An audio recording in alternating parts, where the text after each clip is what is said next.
आज आपले लाडके फॉलोअर्स आपल्याला भेटायसाठी शॉपवरती आले होते. काय झालं व्हिडिओ शेवटपर्यंत बघा.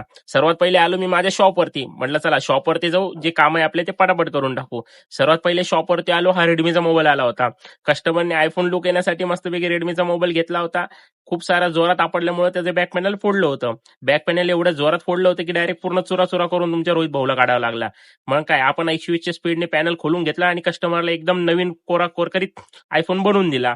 आयफोन बनवल्यानंतर आले होते अजय भाऊ म्हटले यार रोहित भाऊ खूप बोर होते आज. म्हटलं चला रोहित भाऊला भेटून येऊ. म्हटलं अजय भाऊ तुम्ही आले, तुम्हाला बोर होऊ नाही द्यायचं, हे माझं काम आहे. मस्तपैकी आम्ही लावला होता आज आमच्या फ्रेंडला, त्याला मस्तपैकी त्याचा प्रँक कॉल केला. खूप मजा आली. तो नक्कीच कमेंट करेल याच्यावरती. त्यानंतर हे पंकज भाऊचं चालू होतं थोडं घर. म्हटलं अरे आम्हाला थोडं फोनवर बोलू द्या, थोडी मजा घेऊ द्या. पंकज भाऊ बोलले मी तुम्हाला काय बोलू देणार नाही, तुमची तर मजा घेणार म्हणजे घेणार. त्यांनी त्यांचं जोरात काम चालू केलं. म्हटलं चला तुम्हाला बी घेऊन टाकतो म्हटलं ब्लॉग मध्ये आज. त्यानंतर आले होते आपल्या शॉपवरती विशाल भाऊचे भविष्य सांगण्यासाठी बाबा आले होते. म्हणजे तुमचं लवकरात लग्न होणार आहे. त्यावरती आम्ही खूप जोरात मजा घेत होतो त्यांची. त्या बाबांना पैसे देण्यासाठी विशाल भाऊ माझ्याकडनं सुट्टे मागू लागले. म्हटलं पूर्ण पैसे देऊन टाका. नाही भाऊ म्हणे मला पैसे लागतील. त्यांची मजा घेतली. आणि कोण कोण हा व्हिडिओ कुठून बघते मित्रांनो नक्की कमेंट करा आणि चॅनलला आपल्या सबस्क्राईब करा पटापट.